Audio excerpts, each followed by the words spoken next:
tubaab bi saa bu ma saa toog ci piliam ay tànkam daf koy jël teg ko ci doom yi ki nga xamante ni baayam amul blé bu bari. tubaab yi gis ngeen leen bu ñu daan doxantu nit ñu ñuul ñi la ñu daan takk ay njowaan ñu yenu ko seen doom yi ndaw yi bu ñu bëggaan a toog nit ku ñuul la ñuy bëmax mu sëgg moo daan doon seenu toogu ci la ñu daan toog. kon tubaab bu mag bi ak tubaab bu ndaw bi ñoom ñëpp ay buur lañu woon. daanañu woo ay nit ba mu neex leen ni ngeen ko gisee ñu dagg seeni bopp ba noppi woo ko bokk ci ñoom ni ko dajaleel bopp yi te du sañ a bañ. kon jëf yu ñaaw yooyu yëpp jëf nañu ko fi waaye ki nu tax a jóg muy mute wax nañu ko léegi kuy bëreeg Serigne Touba sunu borom ngay bëreel. moom mute bi mu jógee Sénégal yóbbu nañu ko Martinique mu doon fa gouverneur.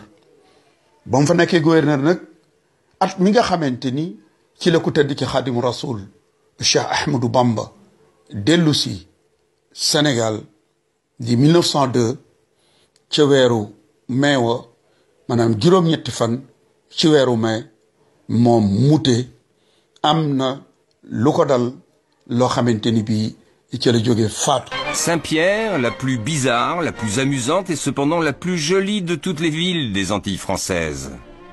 Il y a là une population surprenante, fantastique, digne des mille et une nuits. Ce jugement de Lafcadio Hearn sur le Paris des Antilles résume bien le souvenir qu'a laissé le Saint-Pierre d'avant l'éruption de 1902. Ville riche et bigarrée, Saint-Pierre, avec ses 26 000 habitants, est un centre commercial très actif, un des ports les plus importants de l'Amérique centrale. Capitale économique de la Martinique et des îles sous le vent, sa prospérité repose sur la production du rhum. Elle est aussi la capitale du luxe et de la vie culturelle. C'est bien la perle des Antilles. Avec la catastrophe de 1902, une page se tourne pour la Martinique, la fin d'une époque. Le destin de l'île tout entière sera marqué par la disparition de cette ville devenue mythique. Saint-Pierre di dëkk bi gën a rafet ci Guyane française fii la dunduk gouverneur Moutet ak jabaram ji nga xamante ni moom lañ doon wax Hélène Copé te juddu ci atum 1867 baayam doonoon pasteur seenug dundu fii la jeexe. jëf yi nga xamante ni moom la doon jëf yor-yoru alxames 5 septembre la woolu woon Serigne Touba ci bureau ba ca Ndar. yor-yoru alxames juróom-ñetti fan ci weeru mai 1902 fii ci Saint-Pierre di dëkk boo xamante ni dafa nekk ci aw xur te montagne mu ñuy wax montagne Pelée tiim ko. montagne boobu ab volcan la woon. kon juróom-ñetti fan ci weeru mai 1902 dëkk bi di Saint-Pierre gouverneur baa ngi fii ak jabaram waaye la ñu waxoon ni kuy bëre ak Serigne Touba sunu borom ngay bëreel sunu borom ubbi na montagne Pelée mi nga xamante ni moo tiimoon dëkk bi nanu leen seetaan la fa xew.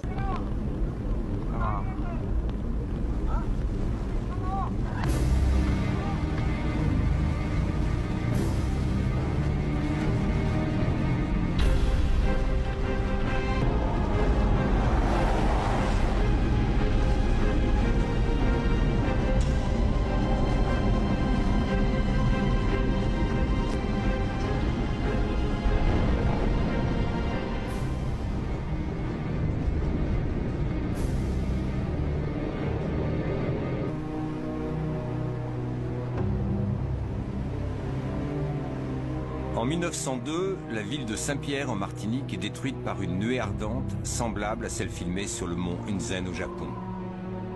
La montagne Pelée est un volcan vieux de 300 000 ans, à l'air débonnaire. C'est en fait un monstre assoupi qui peut se réveiller brusquement, pulvériser une partie de ses flancs et libérer de redoutables nuées ardentes. Le 8 mai 1902, le temps d'un souffle, 28 000 morts, 40 navires envoyés par le fond.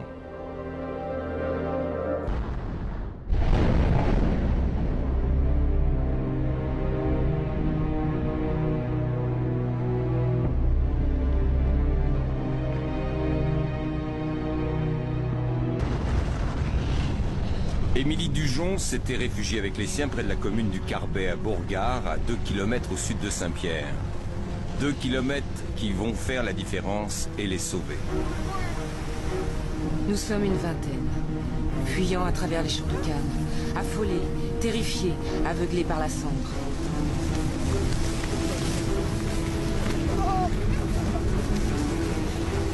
Une pluie de pierres, de boue tiède et fétide tombe sur nous. Haletants, livides, les vêtements et la figure noircis par la boue et la cendre, les pieds déchirés. Nous nous arrêtons dans la première maison que nous rencontrons. Sur la cité, la main de Dieu s'est appesantie.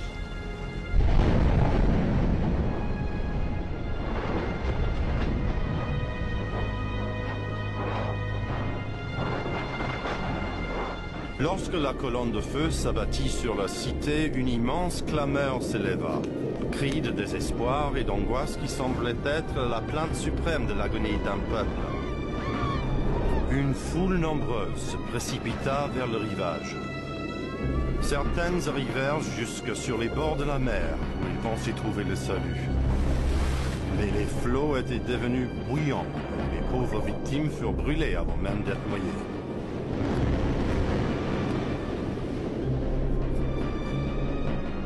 Le capitaine Freeman, tenant la barre avec ses coudes, car ses mains étaient brûlées jusqu'à l'os, parvint à mener le Rodam jusqu'à Sainte-Lucie, un vaisseau fantôme, couvert de cendres, chargé de morts.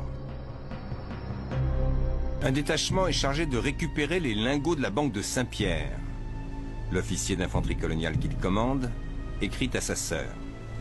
Je n'ose te donner des détails. Tout ce que tu imagineras de plus horrible est au-dessous de la réalité. J'ai vu, et mes yeux se sont révoltés d'horreur. Dans une maison, contre la porte gisent 9 cadavres, étendus dans des poses effrayantes. Leur tête à tous a éclaté. Dans une chaise est assis encore un vieillard qui, lui, me regarde d'un regard atroce. Il a le ventre ouvert, c'est affreux. Le docteur L'Herminier, des troupes coloniales, fait partie de ceux qui ont charge d'enterrer, ou plutôt d'incinérer les cadavres. Les cadavres du quartier du Mouillage sont méconnaissables. On ne peut voir s'ils sont de blanc ou de noir. Les sexes sont respectés. Beaucoup de femmes, celles que l'on devine jeunes, ont les seins intacts. Tous les cadavres sont nus, scalpés, épilés. Et chez beaucoup, l'abdomen a éclaté. Et les intestins saillent, non brûlés. ñaar fukki junni nit ak juróom ñett ñàkk nañu seen bakkan ni ngeen ko gisee ni ko waxee ci français ñi doon daw doon sóobu ci géej gi ndax ndox mi bu ñu duggee ci ndox mi dafay mel ni cin lu baax ba tàngoor wi moo leen di faat lu jiitu ñuy suux dégg ngeen niñ ko waxee ci tubaab néew yi kenn mënu leen woon a suul ba wàllu yi nga xamante ni ñoo ñëw dañu leen doon lakk kon ki nga xamante ni moo jëfoon jëf jooju di yóbbu sëriñ bi Gabon te mooy gouverneur Moutet ak jabaram ci ñaar fukki junni nit ak juróom-ñett yooyu faatu ci lañu bokk gis ngeen dëkk bi mbedd yi foo jaar ni ab taw di def bu tawee ba ñu naan mbënn bi ñëw na ndox mi di walangaan ci mbedd yi kenn du am foo jaar noonu la leen sunu borom def ci sawara beteex boo xamante ni day bax xonq coy ni ngeen ko gisee mbeddi Saint-Pierre yépp noonu la mel kon lii mooy mujjug gouverneur Moutet mi yóbbu woon Serigne Touba Gabon mooy mujjug gouverneur Moutet mi woowoon Serigne AOF yi ni leen da ngeen di signé lii ma leen di signaloo wala ma boole leen ak gaynde yu xiif yi lii mooy mujjug gouverneur Mouté mi jëloon Serigne Touba bi mu nanguwul a signé la mu bëggoon mu signé ko mu boole ko ak gaynde tëj ko ci jardin d'essai bu Saint-Louis ngir bëggoon mu jël bakkanam mbokk yi kon li Serigne Touba waxoon ci xasidaam googu di minanul baaqil qadim fi mujisaati raaqil maqdum loola mooy li nekk birazuman barazani birazuman yubarizul multaqimal bariz zaman birazuman barazani birazuman yubarizul multaqimal bariz zaman birazuman barazani birazuman yubarizul multaqimal bariz zaman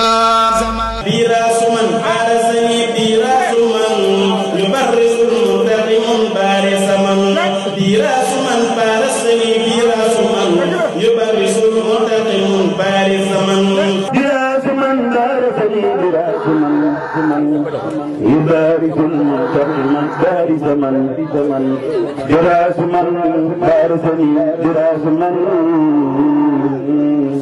يبارز المنتقم بارز من براز من بارزني براز من براز من بارزني براز من يبارز المنتقم بارز من براس من بارسني براس من يبارس المنتقم البارس ما